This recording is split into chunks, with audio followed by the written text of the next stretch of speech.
Alexandre vai falar depois um pouco também. Filma também, porque o meu som sai meio. Eu trouxe alguma coisa escrita, porque eu também estou esquecido. A idade avança, né? A gente fica. São os agradecimentos. Agradecer ao meu irmão primeiro, né?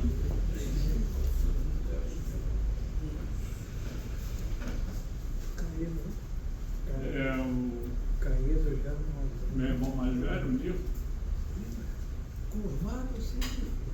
Agradecimento ao biólogo Alexandre Soares por ter me ajudado nesse livro. Eu tinha uma ideia, assim, não sabia como é que eu ia fazer esse trabalho, e o Alexandre, já tinha até perdido as esperanças para o livro. O Alexandre entrou nessa jogada comigo aqui, foi ele quem sugeriu o livro, né? E eu abracei a causa. Eu queria agradecer também a uma pessoa que está ausente aqui, mas essa pessoa, ele era muito meu amigo. Ele cedeu um texto dele para o livro antes de ele partir, que é o professor Afonso Romano de Santana, que eu publiquei esse texto dele várias vezes, e ele me liberou para, assim, de boca, né? Que eu escrevesse, eu colocasse em qualquer livro meu, e eu coloquei esse texto no livro aí do Newton. É um livro, é uma crônica que ele escreveu sobre a cora coralina e, consequentemente, uma borboleta, a Bombolipa paracoralina. As pessoas que colaboraram com textos para o livro, como a Verônica Marzullo de Brito, como questão de esposa, questão de mulher, né? Esposa Algema. A Sandra Pera, minha prima Sandra Pera, irmã da Marília Pera. Heloísa D'Arcanchi, que é uma prima que mora em Brasília. E eu gostaria de agradecer também à imprensa carioca por não ter dado nenhuma notícia sobre o lançamento do livro. Né? É isso. Não faço parte de grupinhos, né? Então não tenho espaço na imprensa.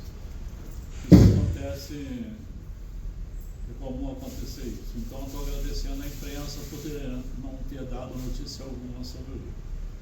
Então aqui está o Newton, que é a estrela da festa, né? E o Alexandre vai falar um pouco também aqui sobre ele, né? Sobre o trabalho nosso, né? Obrigado. Eu acho que todo mundo escutou o que eu falei, ele vai falar bacana, com mais amplitude, né? Bem, o Newton, ele tem um contato com a instituição Museu Nacional nos anos 60, e eles foram levados, ele junto com o professor Olavo Milk, foram levados à instituição pelo professor aposentado já na época, Romualdo Ferreira de Almeida. Nos anos 60, o Newton era um dos principais coletores da coleção. Não era um maior doador, porque o maior doador, nessa primeira fase do Museu Nacional, que eu divido entre antes do fogo e depois do fogo, foi uma pessoa que merece ser lembrada aqui, de nome Júlio Arpe. Tá? Mas o Newton tinha, além de doar, ele era um coletor, ele deu sempre suporte às excursões do museu. E com a chegada da professora Sônia Lopes Fraga, como diretora do Departamento de Entomologia, ele ficou mais efetivo ainda nos anos 90, 2000 e década de 10 também, de 2010 em diante. Ele esteve comigo assim em 3 grandes campanhas, no Jaíba, que é no norte de Minas, no Guapiaçu, aqui na base da Serra dos Olmos, E também em Itatiaia, por último, num trabalho que nós fizemos lá, foi um trabalho piloto com educação para os frequentadores do parque. Dentro do universo da borboleta, nós oferecemos um trabalho de educação ambiental voltado para a ciência cidadã no tema borboleta. E o NIRTO, como coletor de borboleta, foi um símbolo nesse trabalho. Esse foi um resumo ali da presença do NIRTO junto comigo. E um abraço forte nesse camarada aí que acompanhou a gente e que deixou já na coleção. Sabe, nós temos quase 2.000 exemplares nossos na base da nova coleção. A antiga o fogo levou, mas a nova tem por volta de 2.000 exemplares, Soares e Tangerina lá. É isso aí. Bacana.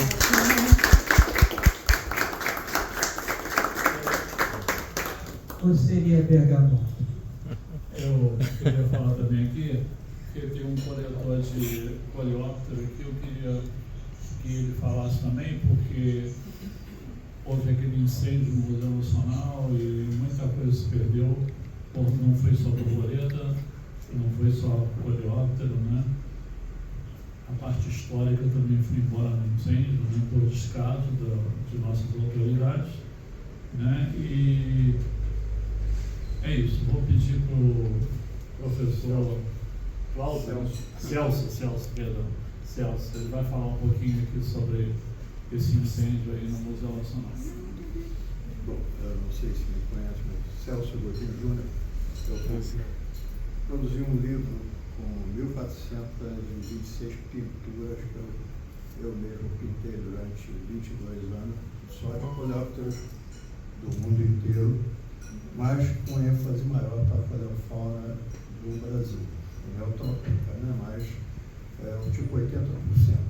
Então eu tive a oportunidade de me aproximar do pessoal do Museu Nacional, durante todos esses anos eu estudando e coletando com muitas pessoas, inclusive com Alexandre, fizemos algumas incursões pelo Brasil, e já vínhamos observando uma decadência, que eu comentei agora há pouco com as pessoas ali, na biodiversidade entomológica, principalmente, né?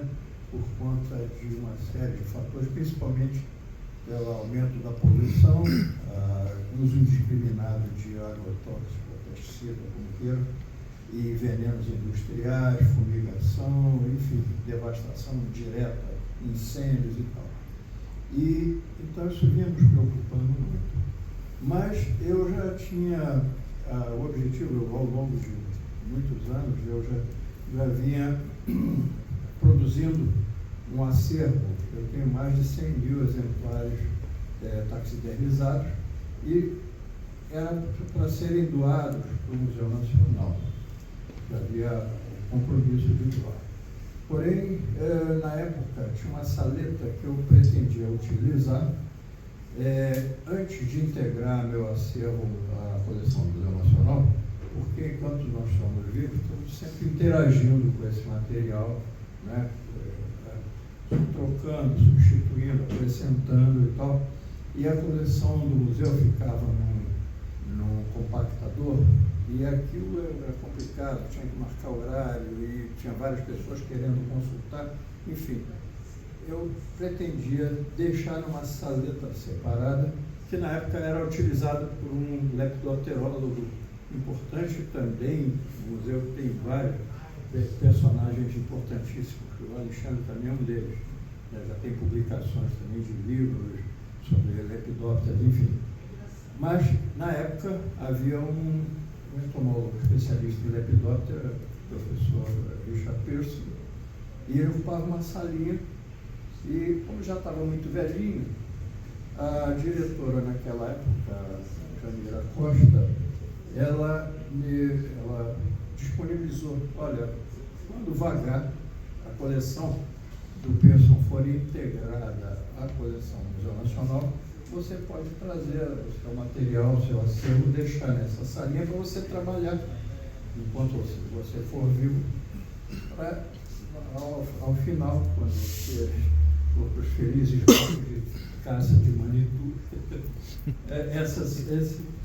Esse acervo será então integrado na coleção do museu, ok?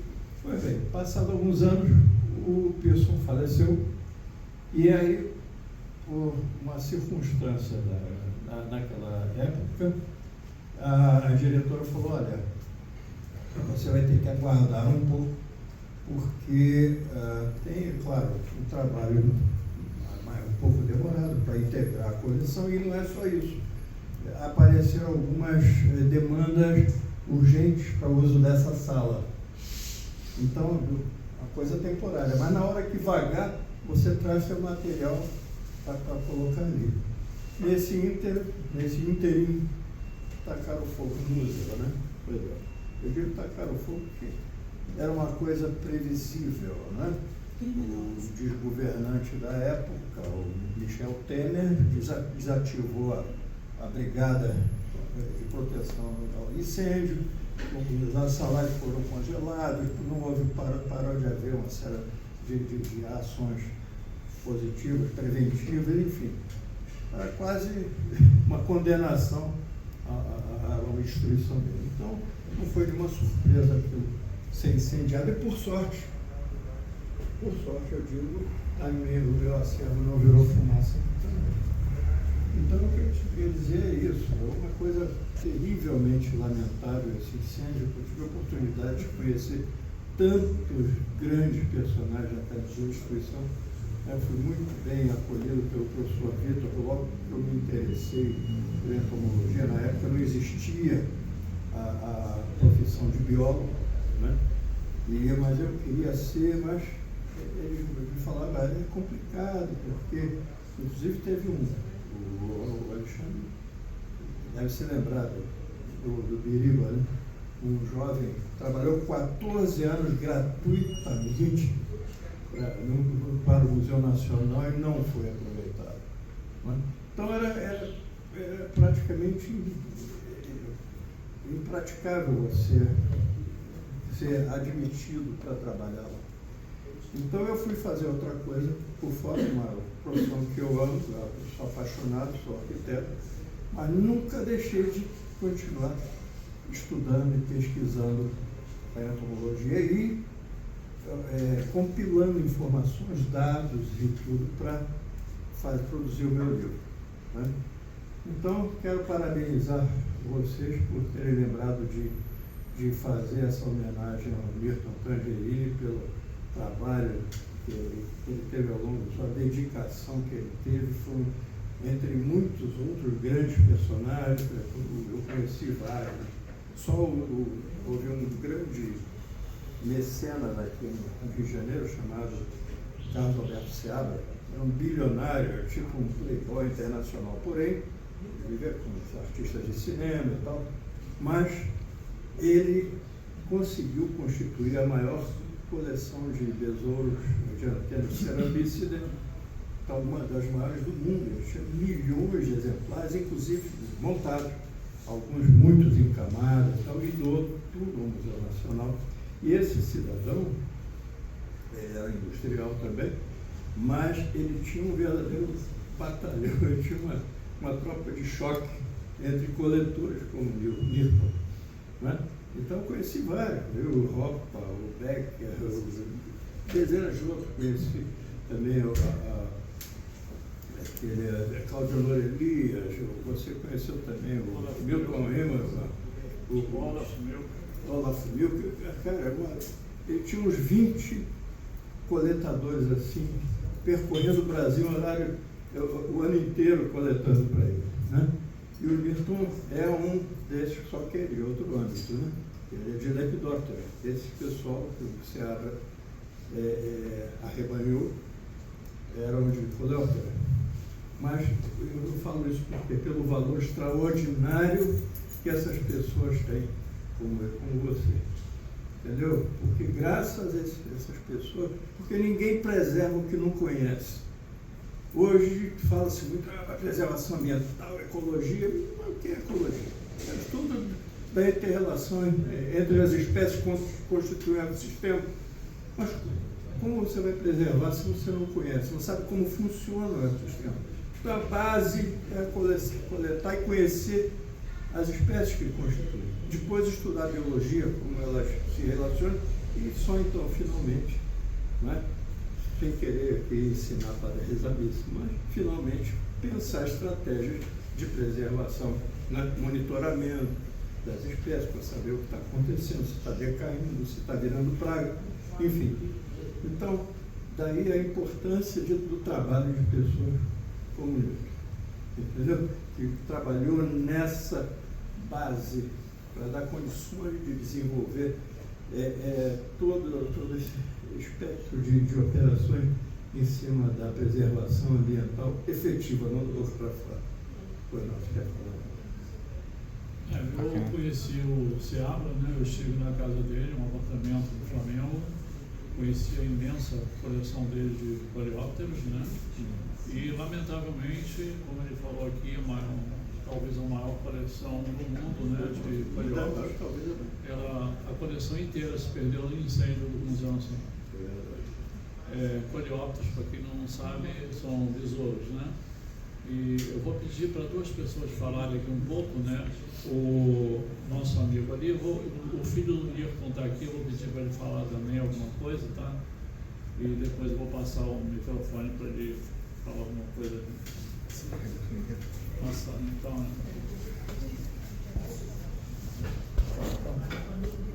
Eu conheço o Newton como coletor e grande conhecedor das borboletas, né? A vontade com que ele entrava no mato com a rede na mão, a vontade de coletar, a vontade de não deixar nenhum bicho escapar, né? Então isso aí eu acho que é da natureza dele, né? Mas tem um outro lado dele também que ele gostava muito assim, de brincadeiras, de contar piadas, de fazer pegadinhas, né? Assim, é muito divertido o convívio, né? E assim, todos gostavam muito, porque ele tinha um pouco, naquela época, lá de Itatiaia e outros momentos, um pouco da adolescência, né? Aquelas conversas de garoto, né? Aí um quer pegar o outro, aí conta uma coisinha, conta outra, mas é muito, assim, muito entusiasmante, a gente rejuvenesce, né? Porque lembra dos tempos que a gente era mais novo, e ele sempre teve esse espírito jovem, né? Acredito que manteve isso a vida toda, né? Acredito que hoje também esteja com esse espírito jovem, apesar de estar com uma certa dificuldade de comunicação, né? Então eu tenho certeza que se passar o microfone para ele aqui, ele vai contar algumas histórias e contar algumas coisas bastante interessantes e bastante engraçadas também, né? Então é um prazer estar aqui, né? Diante dos familiares, diante dos amigos do Newton, né? E parabenizo aí o Nelson e o Alexandre por realizar esse livro, porque eu já tive diversas intenções de fazer coisas parecidas, mas o tempo e as atividades no dia vão nos sufocando, a gente não consegue fazer. Então, realmente, é uma realização, então, realmente, muito parabéns. Agradeço aí ter deixado a oportunidade de eu falar, né? Muito obrigado. Logo que o livro chegou, eu fui à casa do meu irmão para entregar o livro para ele, né? E aí entrei, olhei para a cara dele e falei assim: você se lembra de mim? Quem eu sou? Aí ele me olhou assim e falou assim: um fóssil vivo. E realmente eu sou um fóssil vivo. Realmente, nós fóssil vivo. Ainda estamos aqui, né? Ainda estamos aqui. Quer falar alguma coisa? Fala aí. Eu só agradecer aos elogios, né? Eu acho que não mereço tanto, mas, em todo caso, agradeço bastante a essa oportunidade de, pelo menos, aparecer aqui e dizer alguma coisa para vocês, que agradeço demais a presença de vocês. Bacana.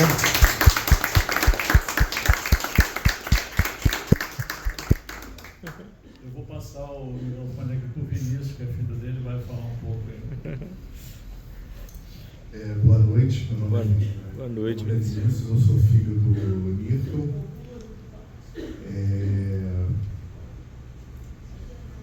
Uma coisa que eu poderia falar a respeito do meu pai, e que eu agradeço muito a ele, foi justamente o contato com a natureza, né, que ele me proporcionou desde criança. Eu me lembro das viagens que a gente fazia para Cachoeiras de Macacu, para a região serrana do Rio de Janeiro, né? E hoje eu sou assim um apaixonado pela natureza, graças ao meu pai. Ele me passou essa paixão dele, né? Eu não fiz biologia, não fiz não me formei, não tenho nenhuma formação na área do meio ambiente, né? Cursei teatro, mas eu tenho uma paixão muito grande. Já quis fazer biologia na adolescência, né? Tenho uma paixão muito grande pela natureza e foi uma coisa que meu pai passou para mim. É isso. Bacana. Vocês vão ver no livro, né? Eu viajei com meu irmão várias vezes, o Vinícius ainda não era nascido.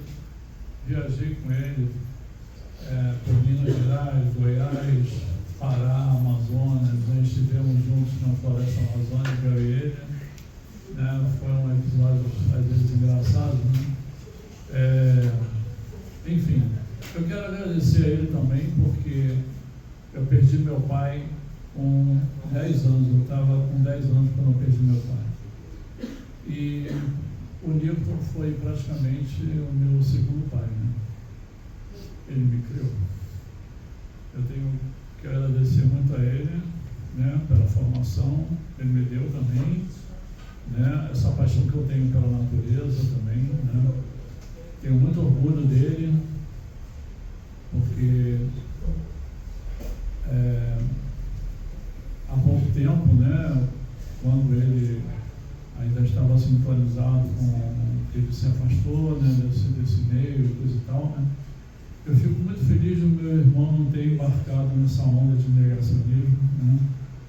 Isso me dá um orgulho imenso, né. Viva a ciência!